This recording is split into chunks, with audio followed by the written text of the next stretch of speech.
Hello la gang! J'espère que vous allez bien.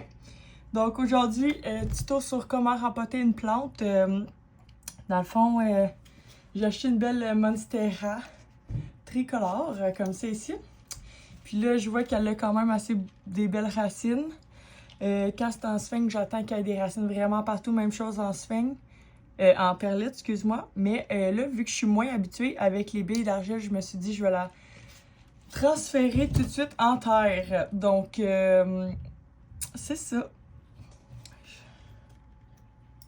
Moi, dans le fond, j'utilise soit du Chunky Mix comme ça, qu'on vend en boutique, ou un autre terreau qu'on est en train de travailler dessus, qui est à base de la terre de coco. Donc aujourd'hui, je vais rempoter avec mon nouveau mix. OK. Bon, à savoir qu'on ne rempote jamais une plante avant d'avoir des racines secondaires. Donc, je vous montre ça. Je vais enlever les petites billes d'argile. Donc, ici, on a notre racine primaire. Puis ça, ici, c'est toutes des racines secondaires. Donc, quand ta racine a des racines, on peut rempoter. Je vais cleaner un peu mon mess. Pas parfait, mais bon. Oups! Donc, quand on rempote, on essaie d'avoir le pot le plus petit selon les racines. Donc, je vais regarder ça. Je vais le mettre dans un 4 pouces. Donc, ça va fitter ici dans un 4 pouces. Regarde, je vous montre là. C'est le plus tight que je peux faire. Sinon, le 3 pouces, ça rentre pas.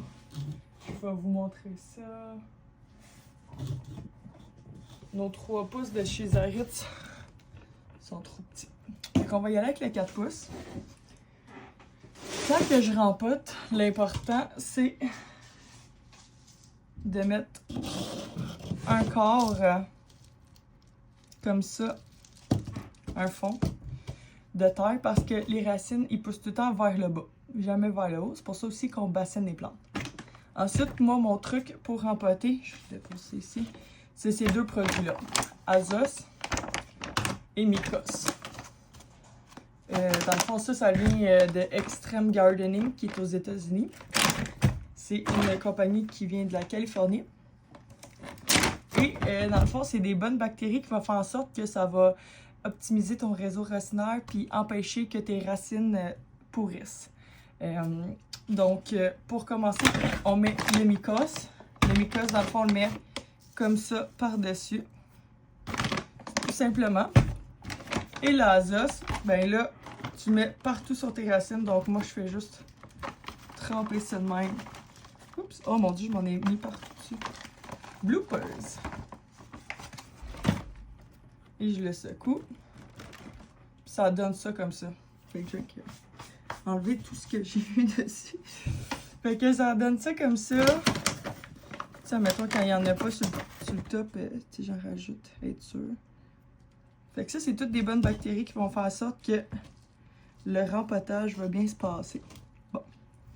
Ensuite, je rajoute de la terre sur le top. Je vais mettre mon tuteur. J'aime ça mettre mon tuteur avant que ça soit terminé pour être sûr que je pique pas mes racines. Comme c'est ici.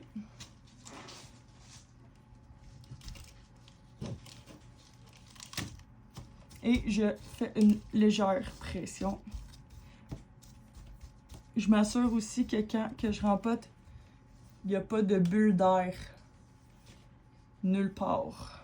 Dans le sens que mes racines, des fois, ils bloquent la paroi sur le côté, puis il y a une bulle d'air en dessous de la racine. On veut pas ça. Donc,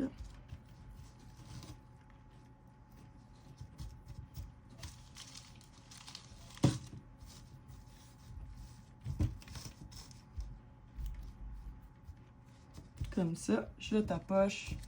Ma plante est stable. Vous voyez, aucune bulle d'air.